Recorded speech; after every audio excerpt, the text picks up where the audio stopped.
Hi, and welcome to the RE/MAX Hallmark September 2018 Toronto Real Estate Market Report.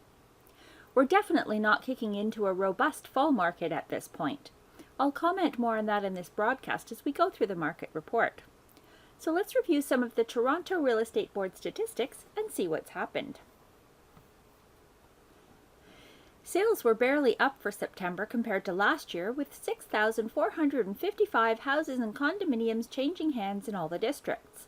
This was the second lowest number of sales for the month since September 2012. Condo, townhouse, and high-rise suites took a significant 35.4% share of the market, with 2,286 units being sold. The September average sale price for all GTA homes came in at $796,786. This was a modest 2.9% increase from 1 year ago. Considering that May, June, July 2017 was the turning point in last year's crazy market, if instead you compare 2018 with September 2016, with an average of $756,168, this year's average was still up 5.4% in that 2-year period. The active listing inventory is one of the strongest indicators of how slow or fast the market has been moving. The inventory average for the month of September compared to historical numbers was up 8.5%, but increased by 5.6% from last year at this time. However, this is occurring selectively, with the central core Toronto neighborhood still doing very well, while the outer regions, Peel, York, and Durham, are not seeing the same level of activity. The sales to listings, or percent chance of selling ratio, is how we determine what type of market we're actually in. 24 to 28% is a neutral market. Below 24% is a buyer's market, and above 28% is a seller's market. In September, that ratio finished at 32.1%. 1% below last year, and the lowest so far in 2018. The GTA overall is now into a very moderate seller market territory, so sellers may need to adjust their expectations if they want to make a move. The days on market average for GTA/Toronto homes was 26 days, 1 day faster than in August. So let's look at what's happening in the downtown Toronto condominium market. West of Yonge and south of Bloor in the CO1 Treb district, the average sale price for September was $674,084. That average moved up 11% from the same time last year. With 339 condo sales in the month, the numbers were down 10% compared to 2017, and almost back to 2013 levels. There were 549 active listings on the market in September, 10% fewer than last year, but still way down from the 717 suites available 2 years ago in September 2016. The ratio of sales to listings was 61.7%, which keeps CO1 in an extremely busy seller's market territory. The average days on market came in at 20, 2 days faster than last month. Now east of Yonge and south of Bloor in the CO8 Treb district, the average sale price for September was $672,024. That number was up 13% compared to 2017. And with 138 condo sales in the month, the numbers were down 3% from last year.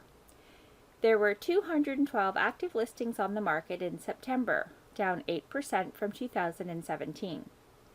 The ratio of sales to listings was a very active 65.1% for the month. That number keeps CO8 solidly in an extremely busy seller market territory. The average days on market came in at 21, 3 days slower than last month.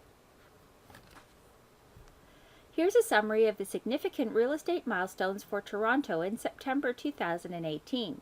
A typical summer market overall, with the usual lower sales and dip in the average selling price. We saw the second lowest September sales since 2012 at 6,455, and the ratio of sales to listings decreased slightly to 32.1% in September. We're now in a very moderate seller market territory. Also, the average sale price came in at $796,786, which was up just 2.9% compared to September 2017. Remember, last year the new Ontario government rules came into effect on April 20th, which really influenced the late spring and summer markets last year. Note that this average was still over 5.4% higher than 2 years ago in September 2016. Overall sales in the month were up just 2% from 1 year ago. The GTA real estate market overall averaged the days on market at 26, a fairly typical level for Toronto's early fall market. And detached home sales in September 2018 with a purchase price over $2 million were almost the same as last year. It's noticeable that first-time buyer aspirations are now shifting to a condominium lifestyle. Condo sales took a 35.4% share of the total market. Downtown condo active listing numbers were lower in CO1 and CO8 by 8 to 10% from last year at this time. And the downtown condo days on market average was 20 to 21 days, significantly faster than the overall market.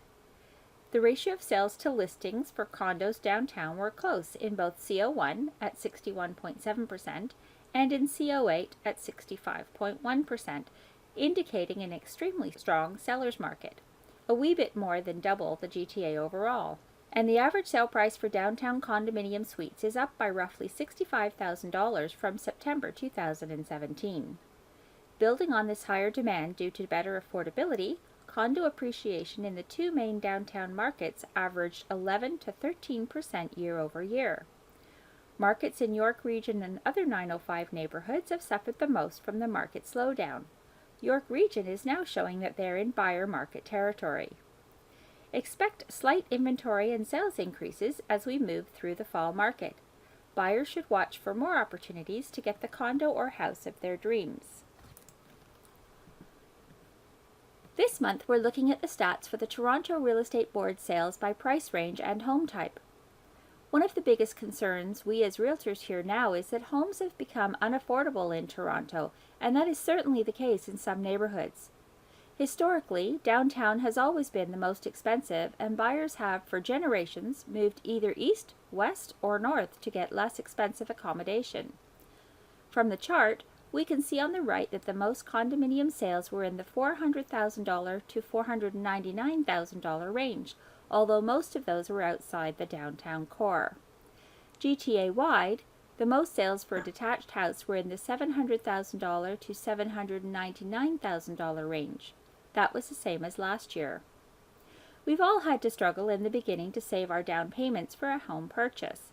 We remember back in the mid-80s, a client couldn't afford a down payment larger than $5,000, and he and his wife were hard-pressed to cover the payments on a $95,000 mortgage. Bottom line, if you're a buyer, set up a savings goal. Take out an RRSP loan and pay it off in 12 months to build up your down payment as fast as possible. You can still do it with perseverance. So, what's the best way to make your first baby step into the Toronto or GTA real estate market? Make a call or send an email to your favorite RE/MAX Hallmark professional and set up a conversation over a coffee to discuss what your buying or selling options going forward might be. Remember to check back here in early November for our October 2018 Toronto Real Estate Market Report.